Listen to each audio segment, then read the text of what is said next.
Hello,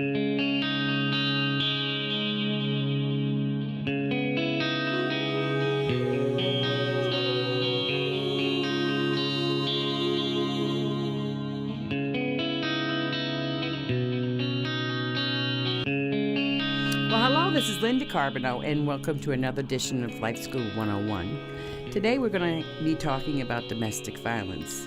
I would like to give you the National Domestic Violence Hotline.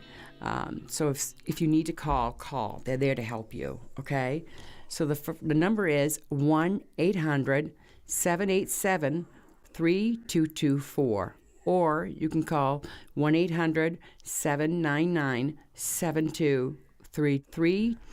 And I want to introduce, we all know Mary, the co-host of Life 101, co-creator with me. So Mary knows our guests very well. They've been friends for many years. So I'm going to turn it over to Mary to see if she could do an introduction and talk a little bit. Hi, everybody. Thank you so much for joining us today. And I'm very excited about today's show for so many reasons. I am here with someone who is an inspiration. She is a superhero to me.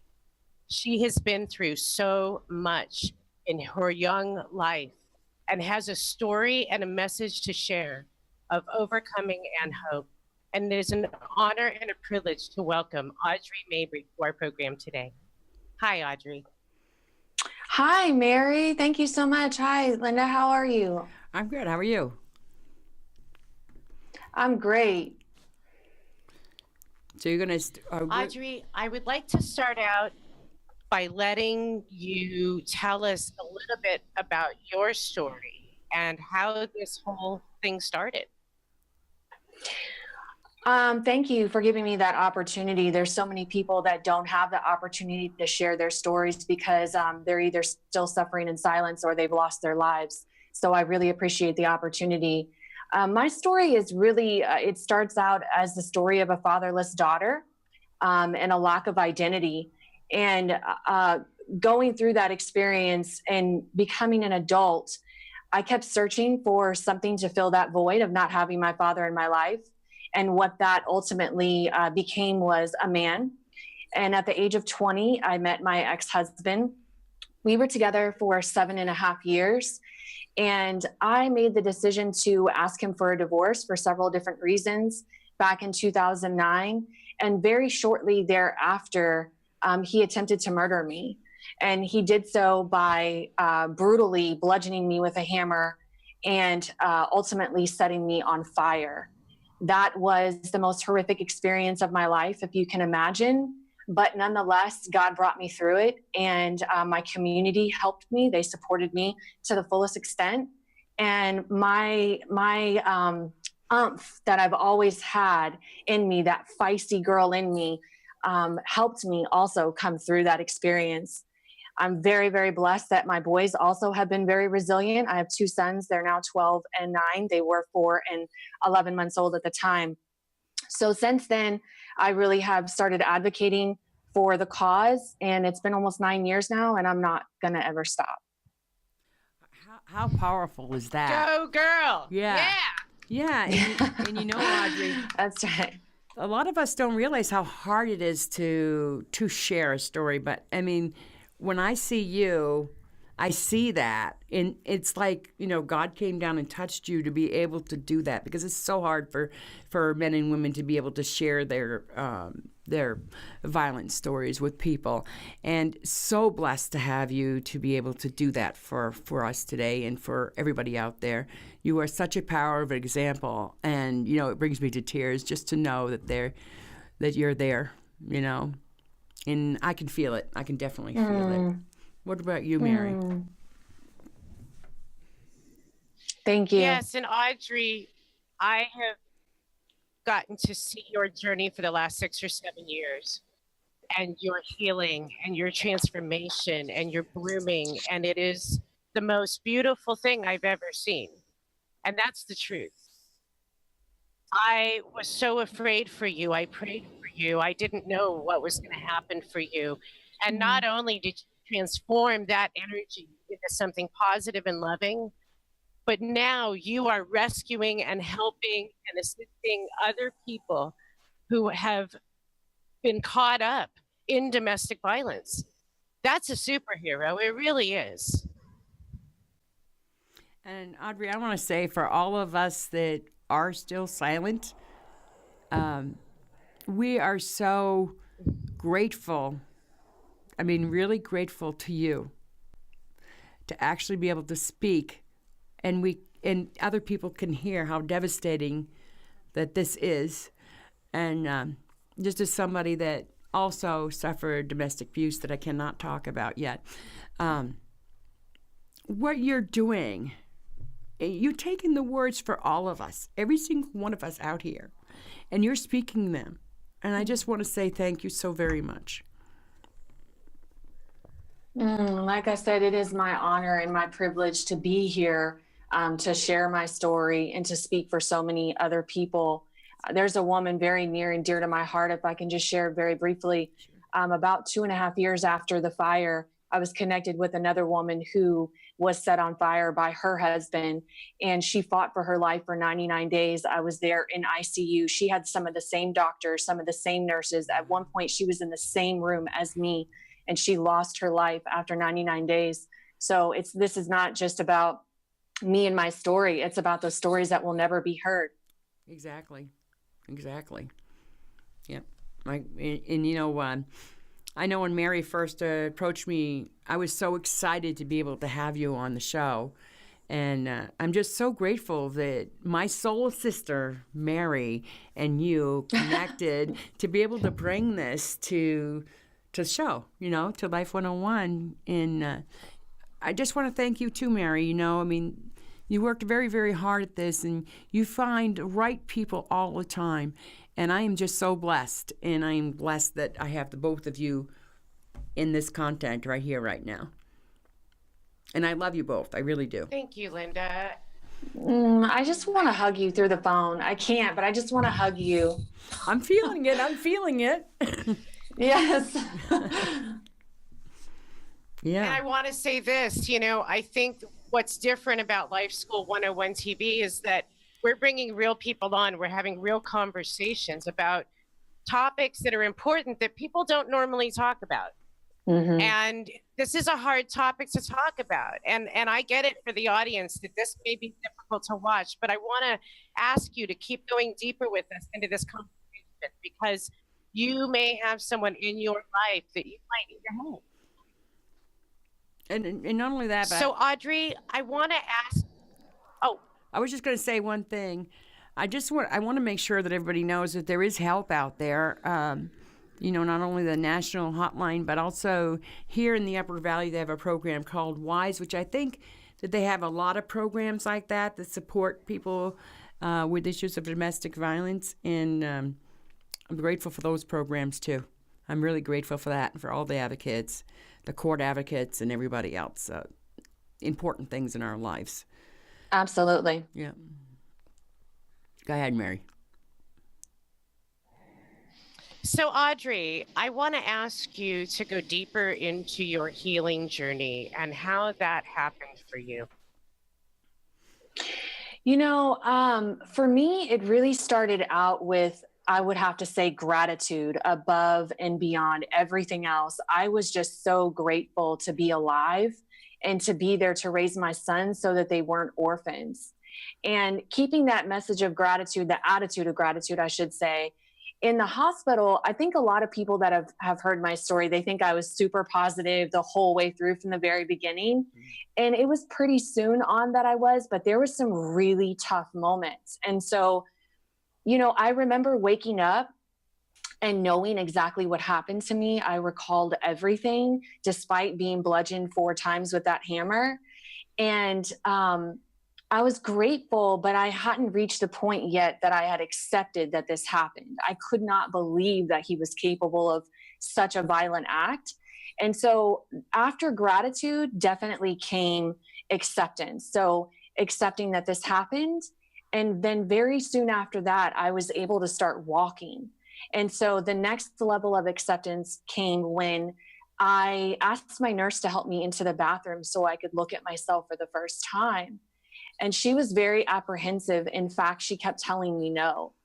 And so me, again, being this feisty rebel girl that I've always been, I made my way into that bathroom alone. And what I was faced with when I saw my reflection immediately reminded me of Freddy Krueger. I could not believe the extent of my injuries. I recall being in the coma and still hearing my sister slightly. And I remember her saying something about my face being like beautifully smooth and that it was going to be like a baby's bottom when it healed. And so that's what I was expecting when I went into that mirror.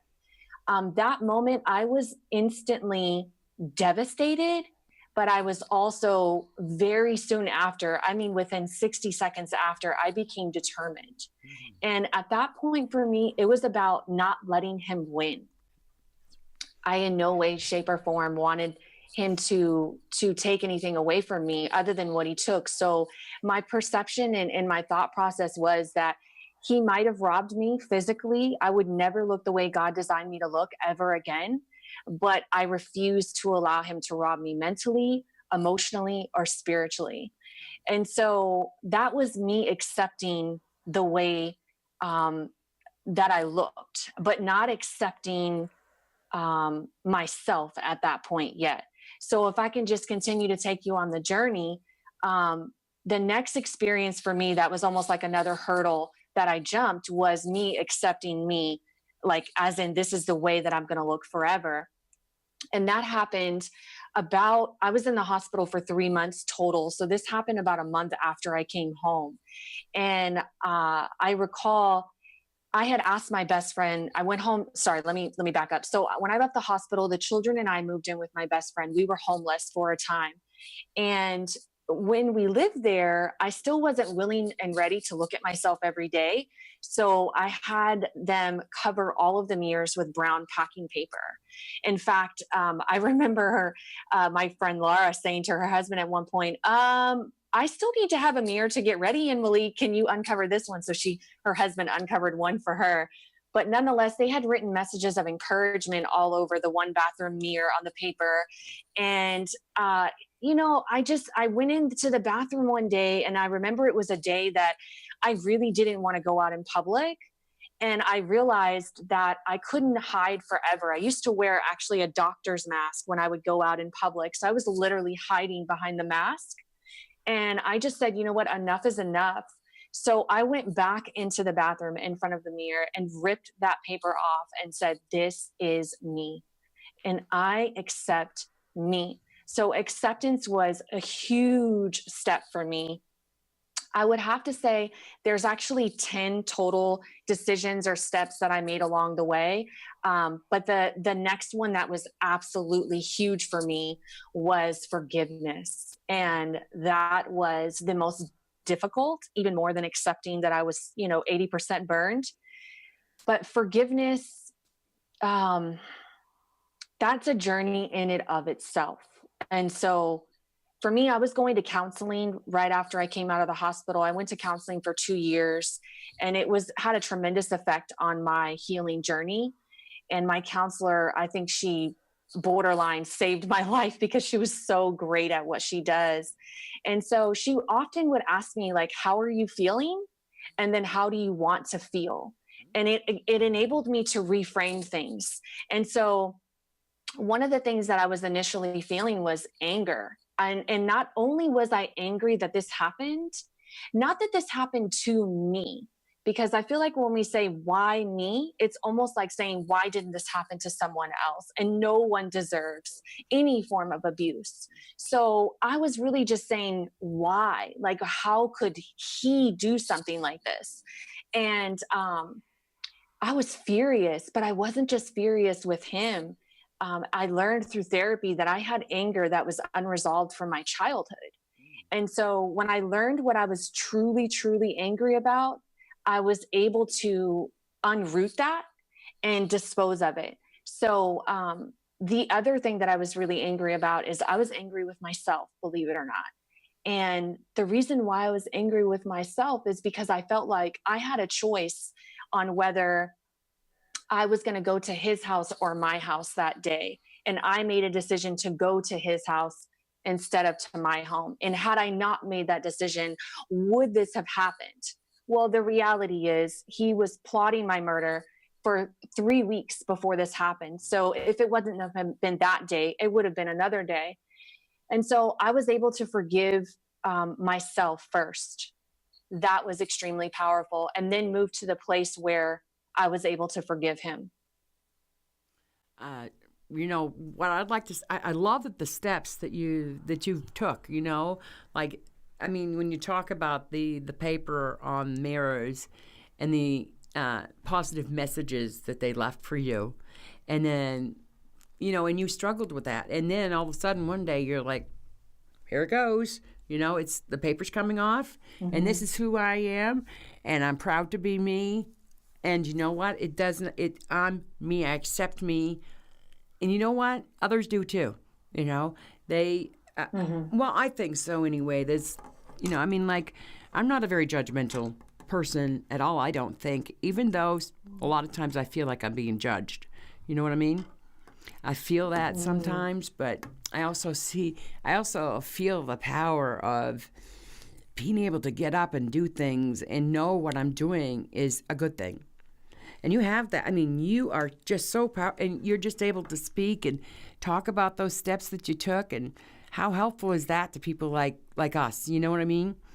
And have you written anything about the steps that you have? You have. Oh, great. I've been writing for many years, and I'm actually developing an e-course right now.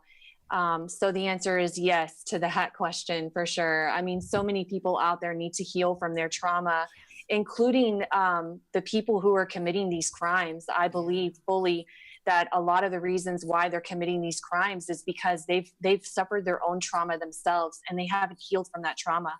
So traumatized people will traumatize people. And my hope is that a lot of people will be able to heal. They'll be able to find their identity and find their purpose through the program. What do you think about that, Mary? I'm excited. Well, I love what you just said, Audrey, about people who have been through trauma are going to traumatize other people. I think that's a huge place to look. And what we're talking about here is understanding characteristics and behavior within our own homes, within our own environment. And we need to be aware. And it doesn't mean that we hold responsibility for what they've done, but we hold responsibility for having the awareness of this is not a good situation. It's time to get out.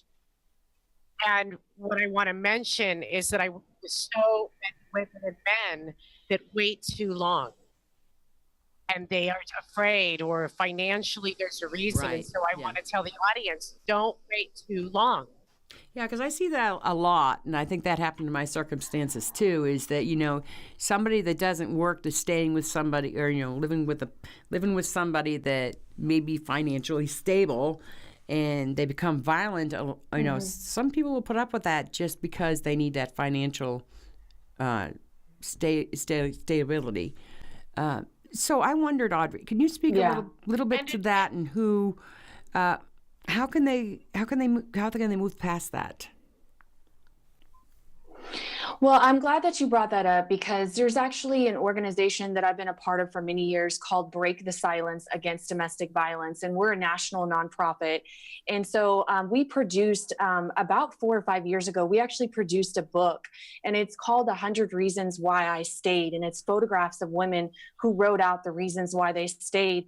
And so the one thing that I think is a misconception about domestic violence is that it's this easy thing to just walk away and leave. And it's not. It's a very complex issue. You alluded to, economic abuse. And, when you're the stay-at-home mom, for example, and you're raising the children and you're not earning an income, but doing a phenomenal thing by being there to take care of your home and your family, you can choose to stay because you don't know how you're going to financially provide for your family. That can be very scary. Fear is often the root of why people stay. There's so many things that they are afraid of. And so one of those other things is that, I recall, hearing stories about police showing up on the scene and giving a woman those resources that are local for them to connect to, but not still understanding the complete dynamic. And what I mean by that is, if you're a police officer and you're handing a woman a pamphlet and you're asking her to file charges and to follow through and to show up in court, what you're really often asking her to do is risk her life and risk the lives of her children. So shelter is imperative.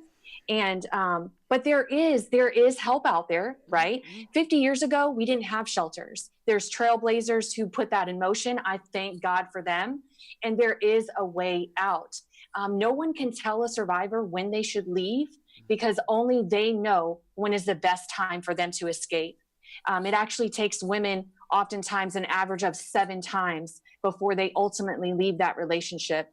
Which is the same average for women to quit smoking. So if you can imagine, it's a very difficult thing to do, but there is a way out and there's resources out there to help them. I just think that's great. Mary, I want to talk to you a little bit about this subject too, because when you and I met, we connected. I mean, just our souls connected, and we had the desire to be like Audrey in helping others. And I think what we're talking about here is that as women, we can connect. You know, I mean, we have things in our lives that are, you know, that other women suffer from or that other people experience. And we all have these tools that we know we use to get through this. And it's so important for all of us to stay connected and learn all this. And that's why, another reason why I appreciate you, Mary, and you, Audrey, too, you know. Well, and I feel that there should be a pact with girlfriends and women and taking that opportunity to stay connected and being honest about what's going on and supporting one another through it. I had a friend recently stay on my couch for a week because things were not going well and it needed to be handled. Yeah. And I gave her 11 days of my time, loving her and helping her transform throughout the week so she could make choices and decisions. So, you know, as women, I believe that we have that obligation, and maybe we need a club where we can talk about this. I really do, because sometimes we just need to be heard. You know, we need somebody else to talk to, you know, or somebody else that could lift us up and give us, you know, love, you know. And I think that's what me and you do, Mary, a lot too. And yeah, Audrey, I think we should start a club. What do you think? Well, I'm all about starting a club as long as we can have a good time in it. So I think it's vital. It's critical for women to be able to connect just amongst women in that safe place and communicate about their battles that they have every single day. You know, I believe I'm a warrior. And what that means is that I'm going to go through battles every single day. And when we have the support of our friends and our loving sisters around us, we're that much more capable to win those battles and that ultimate war, you know, which is peace and it's freedom and it's joy and it's healing and it's love, connection, all of that. Yeah, I agree with you. Mary, can we make this happen? Yeah, Audrey. So let's do this. That sounds fantastic. Yeah, I think so too. You know, I know that Mary does quite a bit of Facebook Live, and you know, we can make it happen. And just, or even if we're not doing Facebook, maybe we could do it through a messenger, or I don't know. We'll figure something out so people feel secure. You know, but I know the best way to probably do it is a Facebook group. Hey, that's a Facebook group because you could make it private, can't you? Yeah, you can make it private. Mm-hmm. Yeah, that's a good idea. See? Well, Audrey, I would love to participate with you in this. And I would say that I think you need to be in charge of this, of how it runs and what we do with it. And I'm happy to support it and to make it part of Life School 101 TV, that it's a regular advocacy that we can help people through your messages. That sounds awesome. I know there's a lot of people out there that need support. So, Audrey, I just want to give you a chance to wrap this up. And what do you want people to, what message of hope do you want to give all the women and men out there that are dealing with domestic violence? You know, the message of hope is that there is victory after violence. And there are so many people out there that are willing to support you and love on you. I am a firm believer that community is critical. And I would not be where I am today without my community. They went above and beyond to support me. A time in which I thought I was going to be, you know, hiding from the world, they opened their arms as wide as they could and said, come and let us love on you. And so allow us to do the same thing to you if you are the one that is trying to escape. And I also want to give out one more resource that is a really great one. You can find local resources. It's called www.domesticshelters.org. And you actually have the ability to type in your zip code on that website, and it'll pull up all the resources in your community that serve sexual assault and domestic violence. Oh, that's so there's hope out there, and I encourage you to lead, but only you know when the right time is to do that. That's right. Okay, Mary? We're wrapping up. And Audrey, how can people connect with you and contact you? Oh, fun connection. I love it. So you can connect with me on my Facebook page. I have my personal page, Audrey Mabrey. There's also my business page, Ignite the Fires Within. Those are both on Facebook. My website is www.ignitethefireswithin.com. And my email is audrey@ignitethefireswithin.com. Thank you so much for being here. And thank you, everybody, for joining us. And we will be seeing Audrey again very soon. And we will let you know about that new group that she's going to be creating. And we'll be helping her get it out there. And I want to thank you for all of your love, support, and joining us on Facebook. Once again, we are so grateful for you. Mm-hmm. Thank you. And this is Linda Carbonell, and I too would like to thank Mary and Audrey very much for doing this very important show. And I love the idea of a girl group. Wouldn't that be fun? Oh, I'm just all for it too. So you let me know, how I can help you, Audrey. I'd be more than happy to. Before we leave, though, I do have a message for the audience. Reach out, give a call to the 800 number or your local domestic violence center. So I want to give you the two numbers for the 800 number, and I do know that they can connect you to a local if that's what you need. So the number is 1-800-787-3224 or 1-800-799-7233. And thank you all for taking the time to be here. And my hope is that we will all get together and have a wonderful time on the girl group. So anyway, I love all of you. Love all of you. And thank you to the listeners for listening. And we will see you next time on Life 101. And you too, Audrey. Bye-bye. My little girl, well, she means everything to me. She can lift me up, take me down. She can see inside of me, and I'm all rolled up inside her little arms tonight. There's no other place I'd